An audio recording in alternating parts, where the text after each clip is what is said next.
트럼프 대통령이 우크라이나 종전을 압박하면서 우크라이나에 대한 군사 지원을 전면 중단하라는 명령을 내렸습니다. 지난 주말에 젤렌스키 우크라이나 대통령과 정상회담에서는 전례 없는 공개 설전을 벌였는데요. 그 여파로 보입니다.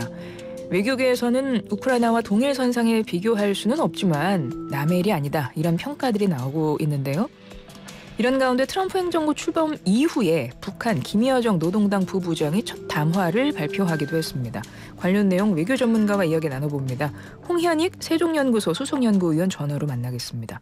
위원님 안녕하세요. 네, 안녕하십니까. 일단 정상들의 대화가 이런 식이었던 적이 있습니까, 과거에? 거의 외교적으로는 전례가 없는 거죠.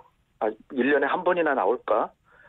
근데 특히 이제 전쟁 중인 나라의 국가 원수가 가서 도와주고 있는 나라에 가서 이렇게 수모를 당했다고 하는 거는, 이게 어떻게 보면 젤렌스키 대통령이 상황 변화가 된 거를 잘 모르고 좀 상황 파악을 좀 잘못했다. 일단은 도움받는 입장에서 고개를 숙여야 되는데, 네. 당당하게 지원을 요청하니까 네. 트럼프는 그렇지 않아도 1년 내내 대선 기간 중에 바이든이 그냥 퍼주기를, 보통 퍼주기가 아니라 그냥 미국의 국익을 무시하고 계속해서 이용만 당했다. 완전히 젤렌스키에 놀아났다. 이런 식의 얘기를 계속 하고 있는데, 물론 트럼프가 우크라이나의 그 히토리우의 50% 정도를 내놔라. 왜냐하면 미국이 엄청나게 지금 지원을 했으니까 그걸 좀 회복해야 되겠다, 이런 얘기를 해서 젤렌스키로서는 그걸 이제 하나의 카드로 사용하려고 그랬는데, 트럼프는 그 카드로 사용하는 것마저 인정을 안 하는 거죠. 당연히 내야 될 거 내는 거고, 그 다음에 이제 또 하나는 히토리를 주는 대신에 종전이 되고 우크라이나의 안전 보장을 해달라 그러는데, 그것도 미국으로서는 우리는 지금 대서양 건너편의 일이고 유럽이 해줘야지 왜 우리가 해주냐. 유럽 국가들한테 해달라 그래라. 그건 내가 주선해 줄 수 있다. 이런 정도 얘기인데, 젤렌스키는 미국이 해줘야 된다 그러니까, 그거는 우리가 지금 바이든이 과도하게 지원했던 거고 우리가 그걸 지원할 수는 없고, 그 대신에 히토류 개발을 하게 되면 미국 사람들이 잔뜩 갈 테니까 우크라이나에, 네. 러시아가 우크라이나를 또다시 침공하면 미국인들이 살상당하잖아요. 네. 마치 주한미군이 있어서 북한이 남한을 침략하면 미군이 살상되니까 미국이 자동 개입되는 것처럼, 그 히토류를 넘기면 미국인들이 들어가서 있는 것 자체가 안전보장이다. 이런 식으로 생각하고 그냥 무조건 받아들여라. 이렇게 하니까 젤렌스키가 그럴 수는 없다. 왜냐하면 우크라이나로서는 히토류가 굉장히 소중한 자원인데 그걸 50%나 뺏기려니 억울하겠죠. 앞서 위원님께서 뭐라 그러셨냐면, 그러니까 분위기를 젤렌스키가 조금 약간 오해하여 처음부터 너무 좀 이렇게 주장을 한 것 아니냐, 이런 언급을 하셨잖아요. 네. 만약에 젤렌스키가 처음부터 굉장히 저자세로 만약에 자세가 다르게 나갔다면 이런 결과가 안 나왔을까요? 트럼프 처음에 나왔을 때 이런 거 감안 안 하고 나왔을까요? 그건 어떻게 보세요? 근데 결과는 지금 같은 방향으로 움직이는 게, 젤렌스키가 이제는 또 영국에서 총리 만나고 유럽의 반응을 들어보니까 유럽이 결코 우크라이나를 지켜줄 수가 없거든요. 네. 결국 미국한테 손을 벌려야 되니까 내가 좀 과도했던 것 같다. 뭔가 잘못된 것 같다. 그 잘못을 인정한다. 그러면서 그 히토류 넘겨주기로 한 협정이 언제든지 서명할 준비가 돼 있다. 다시 가고 싶다. 그런 식으로 지금 고개를 숙였잖아요. 네네. 그러니까 모욕을 안 당하고 숙이느냐, 모욕당하고 숙이느냐, 그런 차이겠죠. 그러나 미국도 상처는 입었죠. 왜냐하면 전 세계가 보는 앞에서 러시아의 침략에 희생당하고 있는 우크라이나, 정말 그 약점을 이용해서 자원을 거의 강탈하는 식으로 뺐고, 그리고 거기서 또 굴복까지 받아내는 미국의 모습을 보고 전 세계가 이게 과거의 모범국이었던, 세계를 주도하는 모범국의 미국이 아니구나라는 걸 너무나도 실감했기 때문에, 미국도 지금 당장에 지금 눈에 보이는 피해는 없겠지만 중장기적으로 볼 때는 미국의 세계적인 신뢰도가 굉장히 추락했던 것이다. 이렇게 볼 수는 있겠습니다. 그러니까 트럼프가 내놓은 전쟁 종시간의 광물 협정안에 대해서 젤렌스키가 거부하니까 일단은 그렇게 약간 파행처럼 그날 정상회담이 그렇게 마무리가 됐고 결국 우크라이나에 대한 군사 지원 전면 중단하라는 명령을 내렸는데 지금 1년의 이 과정 보시면서 트럼프 대통령의 속내는 뭐라고 보세요? 트럼프는 일단 젤렌스키의 생각이요. 네. 처음에는 그 시토류 내놓으라 그러니까 거부하는 듯했지만 어쩔 수 없이 내줘야 된다라고 생각을 하고 내주려고 간 겁니다. 내주려고 갔지만 안전보장을 대가로 요구한 거죠. 네. 근데 미국이 안전보장도 유럽 군이 가서 해줘야 된다라고 얘기를 하니까 그럼 미국은 도대체 해주는 게 뭐냐 이렇게 되는 거죠. 그리고 트럼프의 생각은 애초부터 젤렌스키하고는 너무나 다른 게요. 또 바이든하고도 다른 게 러시아가 우크라이나를 침공한 건 사실이지만 우크라이나가 약소국으로서 러시아하고 맞상대해서 1대1로 싸워서 지는 전쟁인데 유럽과 미국을 믿고 전쟁을 한 것 자체가 잘못됐다는 거죠. 트럼프는요? 그러니까 트럼프의 아주 생각은. 냉정한 거죠. 네네. 아주 이를테면 우리도 북한이 남침을 한다 그러면 한국이 막을 능력이 없었으면 좀 더 국가 안보를 했어야지 이렇게 나올 수 있다는 거죠. 네. 그렇기 때문에 러시아하고 우크라이나 누가 보더라도 러시아가 국력이 세잖아요. 예. 그러면 너무 그렇게 대들지 말고 조용조용히 해가지고 나토에 가입하는 것도 나토에 가입하는데 첫째 조건이 부패가 없어야 돼요. 근데 우크라이나 부패가 유럽의 최고로 심하거든요. 그러니까 부패부터 없애야 되는데 그런 거는 안 하고 그냥 정치적으로 나토에 가입한다고 떠벌리기만 하니까 그거는 푸틴 대통령이 2000년에 취임해서 지금 25년째 대통령하고 있는데 그 푸틴으로서는 나토에 가입한다는 건 무조건 전쟁 발동 사유라고 항상 얘기해 왔던 겁니다. 그런데 그걸 계속해서 떠드니까 그렇다면 뭐 어쩔 수 없다 그러고 공격한 거거든요. 그러니까 네. 푸틴으로서도 어쩔 수가 없었던 건데 근데 트럼프는 그걸 보면서 젤렌스키가 현명하지 않았다는 거죠. 그러니까 젤렌스키가 전쟁을 피할 수 있었는데 피하는 정책을 한 게 아니라 자꾸 대드니까 너는 미국 믿고 그런 거 아니냐. 근데 지금 미국이 너무나 많이 대주고 3년이나 대줬는데도 계속 지금 땅만 뺏기고 있으니까 이제는 더 이상 대줄 수 없고 지금까지 대줬던 비용도 어마어마하니까 너네 그 자원으로 갚아주고 그 갚으면 그 대신에 좀 복구 사업은 해주는데 그것도 안전보장은 유럽의 군으로 해주고 복구 사업하는 데는 미국의 기업들이 많이 가서 하겠다. 뭐 이런 식의 얘기입니다. 지금. 그러니까 결국은 트럼프 같은 경우 지금 뭐 다양한 모든 나라에 지금 관세 부과하고 그러니까 그러고 있잖아요. 그러니까 결국은 전쟁 중인 그동안 쭉 미국에서 지원을 해 왔던 이런 아주 취약국에 있는 나라를 대상으로도 트럼프식의 거래주의적 협상이 진행되고 있다 이렇게 보시는 거네요. 대표적으로는 지금 그 바로 이웃 나라인 FTA가 체결돼 있는 캐나다는 나토하고 동맹국이고 멕시코도 바로 이웃 나라고 뭐 정말 멕시코에서 미국이 사실 과거에 어마어마한 땅을 사실상 뺏었잖아요. 네. 그런 상황인데 그 두 나라를 향해서 지금 25% 관세 결국 매겼잖아요. 그 얘기는 뭐냐면 동맹이고 우방국이고 상관없이 이제는 미국이 세계를 주도하는 국가라고 생각하지 마라. 미국은 미국의 국익이 있어서 국익 차원에서의 계산에 따라서 거래를 하는 나라가 됐다. 그걸 분명히 인식해라는 거죠. 그러니까 우리에 비유한다면 한미 FTA가 있지만 그건 언제든지 자기가 국익에 따라서는 안 지킬 수도 있고 그렇게 지금 생각하는 게 트럼프입니다. 그러니까 네. 우리도 달리 생각해야 되고 지금 그래서 엊그저께는 그 TSMC라고 중국 대만에 네.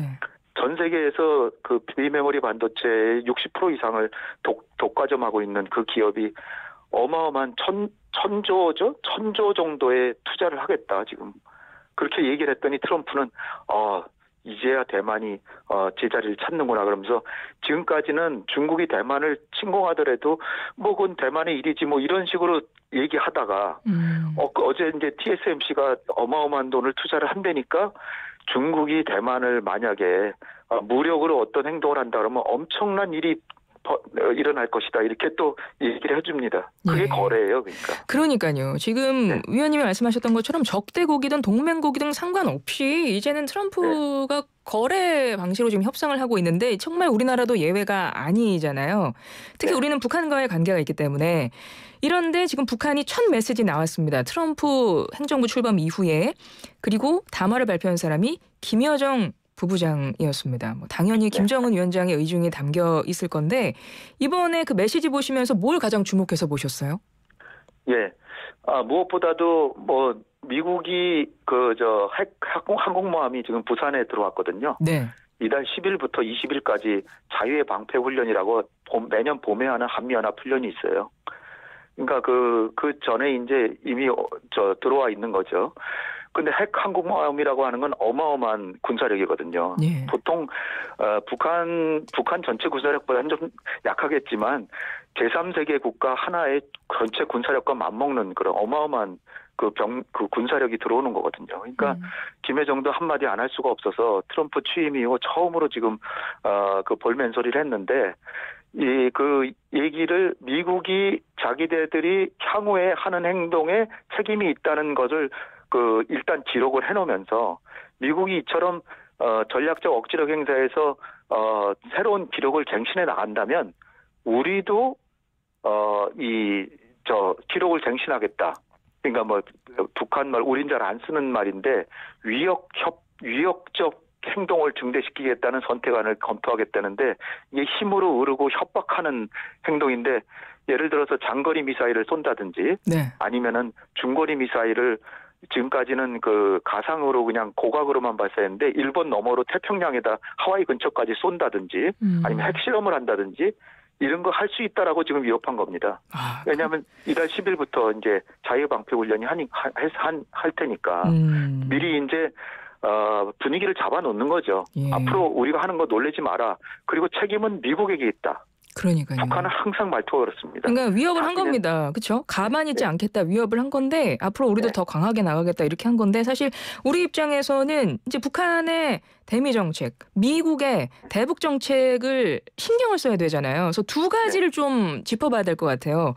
만약에 북미 대화 재개될 것 같습니다. 처음에 트럼프가 뭐 후보 때도 계속 얘기를 했고 그래서 첫 번째는 이게 한국 패싱에 우려가 있는 거 아니냐 요거랑 두 번째는 이거 혹시 북한이랑 그러니까 비핵화 빅딜을 가는 게 아니라 군축 그러니까 핵 능력을 좀 이렇게 핵무기 감축하는 이 정도 수준의 스몰딜 가는 거 아니냐 이 두 가지거든요. 어떻게 보세요? 그 가능성이 상당히 열려 있죠.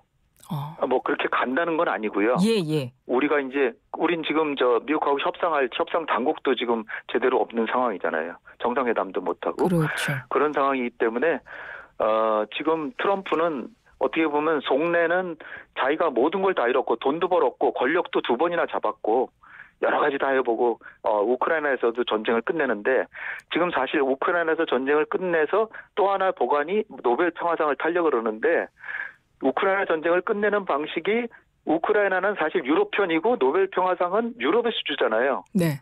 근데 유럽 국가들이 지금 볼멘소리 하고 있잖아요. 그러니까 우크라이나에서 전쟁을 종결시키는 것만으로 노벨 평화상을 탈 것 같지가 않은 거예요. 트럼프로서는. 왜냐하면 유럽은 지금 볼멘소리 하잖아요. 그런데 유럽이 노벨 평화상 주는데 주겠습니까? 그러니까 그거 가지고는 안 된다. 그러면 이제 북한인 겁니까?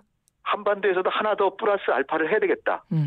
그래가지고 김정은이라고 하는 이런 희대의 그 도발자를 자기가 만나서 자기가 일기 때 했던 것처럼 추가 도발을 하지 않도록 하고 핵을 포기시켜야 되는데 포기시키는 거는 어차피 못하니까 그 대신에 핵을 지금 계속 방치시켜서 개발하는 거를 그냥 구경만 하고 있는데 나는 일단 동결이라도 시켰다. 그러면서 주한미군을 감축한다든지 한미연합 훈련을 뭐 몇 년 동안 안 한다든지 이런 행동을 할 수가 있는 겁니다. 그렇게 되면은 우리로서는 어떻게 되죠?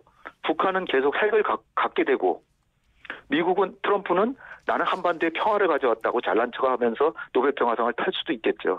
그런데 우리는 어떻죠?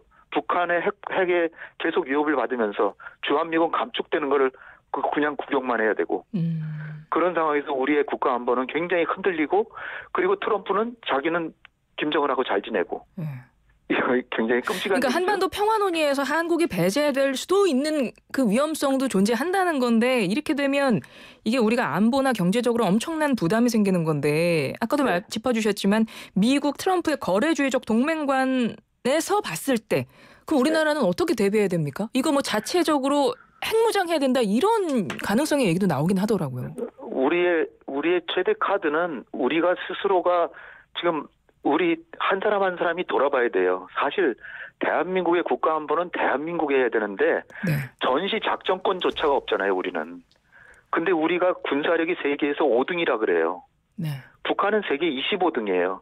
북한이 갖고 우리보다 우세한 거는 핵과 미사일입니다. 근데 우리도 핵과 미사일 개발할 수 있는데 한미 간의 약속과 국제적인 신의 때문에 개발을 안 하고 있는 거거든요. 그렇다면 미국은 성실하게 한국에게 핵우산을 씌워줘야 되잖아요. 네. 근데 지금 윤석열 대통령이 워싱턴에 가가지고 바이든 대통령하고 뭐 워싱턴 선언이라고 했는데 그게 사실은 제가 보기에는 확실한 핵우산이 아니라 약간 찢어진 우산이라는 거죠. 그러니까 북한의 핵 위험만 확실히 억제하면 우리 대한민국 군사력이 북한보다 우세하기 때문에 우리가 더 이상 미국한테 전시작전권을 계속 넘겨주고 있을 필요가 없는 거예요. 그러니까 우리 스스로가 우리를 지킨다라고 하는 마음가짐으로 우리가 세계 5등이고 북한은 25등이니까. 그러면은 위원님 입장에서는 자체 핵무장도 필요하다면 할 수도 있다. 해야 된다. 자체 핵무장을 주장하는 사람들은요. 네.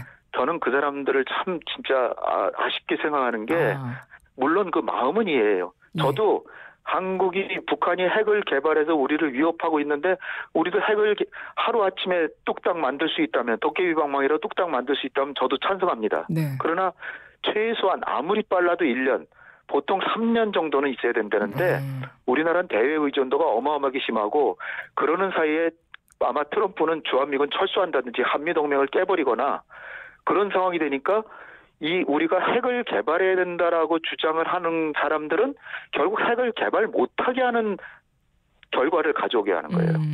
우리가 핵을 진짜로 개발하려면 일본처럼 평화지향적 국가고 산업적으로 원자력 산업을 위해서 우라늄 농축이나 재처리가 필요하다는 것을 잘 설득을 해서 그리고 러시아로부터 농축 우라늄을 들여오고 하는 우리의 사정을 잘 설명하면서 우리가 평화적으로 잘 이용할 테니까 우라늄 농축이나 재처리라도 해달라. 재처리도 지금 폐기물이 너무 어마어마하게 쌓여가지고 그게 어마어마한 지금 한국의 문제가 되고 있습니다. 예.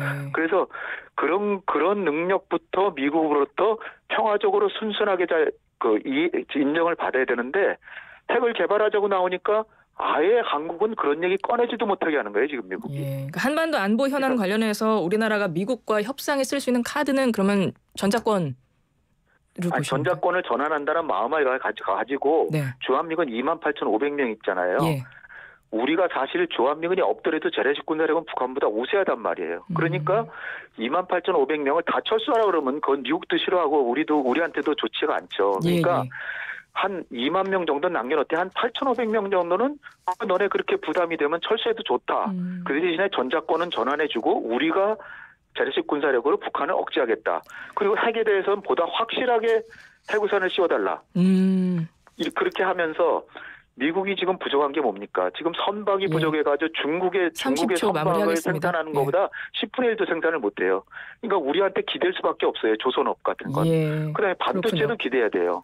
그다음에 미국의 삼성전자 하이닉스 공장도 세우고 그랬잖아요. 네네. 이런 것들을 잘 설명하면서 우리가 쓸 수 있는 카드는 최대한 활용하고 트럼프한테 우호적으로 잘 지내지만 너희가 우리하고 우호적으로 지내서 얻는 것도 상당히 많다. 네.